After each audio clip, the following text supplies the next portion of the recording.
జనాలందరూ గూడా ఇప్పటికి గూడా కాంగ్రెస్ పార్టీకి ఇంకా బుద్ధి రాలేదు. ఇప్పటికి వాళ్ళ అవే విధానాలు ఏవైతే అంతకుముందు హైకమాండ్ అనే ఒక ఇది ఉండేదో, అదే పద్ధతి ఇప్పుడు గూడా పాటిస్తున్నారు.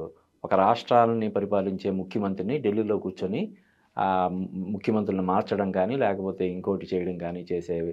ఈ పద్ధతి ఇప్పటికి కూడా వాళ్ళు ఇదే పాటిస్తున్నారు. ఇంక వాళ్ళకి ఎప్పటికీ మార్పు లేదు వాళ్ళ ఆలోచన విధానంలో అని చెప్పి తీవ్ర స్థాయిలో విమర్శలు వస్తున్నాయి. అయినప్పటికి కూడా ఇప్పటికీ దానికి సంబంధించినటువంటి వార్తలవి వస్తూనే ఉన్నాయి.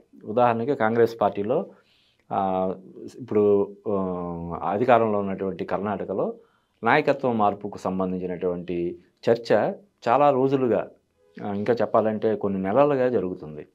ఇది ఆ పార్టీకి ఎంతవరకు మేలు చేస్తది? ఇప్పుడు ఒక స్థానికంగా ఒక రాష్ట్రంలో ఉన్నటువంటి ఒక నాయకుడిని మార్చడం కోసం ఢిల్లీ ఢిల్లీలో వాళ్ళు ఆలోచనలు చేస్తున్నారు. లేదంటే వేరే వాళ్ళకి అసమ్మతికి తావిచ్చేలాగా కొన్ని ఇది చేస్తున్నారంటే, అది ఖచ్చితంగా పార్టీని బలహీనం చేస్తది గానీ, బలోపేతం చేయదు గదా! చిన్న లాజిక్‌ని ఎందుకు కాంగ్రెస్ పార్టీ మిస్ అవుతదో మనకి పెద్ద మిస్టరీ లాగా అనిపిస్తది. ఇప్పుడు మనకి 33 రాష్ట్రాల్లో మన ఇండియాలో ఉంటే కేవలం 3 రాష్ట్రాల్లో అధికారంలో ఉంది కాంగ్రెస్ పార్టీ. అది కూడా దక్షిణాదిలో కర్ణాటక, తెలంగాణలో.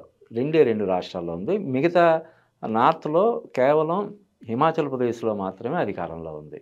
అంటే ఒకప్పుడు ఇండియాని మొత్తం పరిపాలించి సంవత్సరాల తరబడి, దశాబ్దాల తరబడి పరిపాలించినటువంటి కాంగ్రెస్ పార్టీ ఈ రోజున కేవలం 3 రాష్ట్రాల్లో మాత్రమే అధికారంలో ఉందంటేనే సిగ్గుపడాల్సినటువంటి విషయం. ఆత్మ విమర్శ చేసుకోవాల్సినటువంటి విషయం.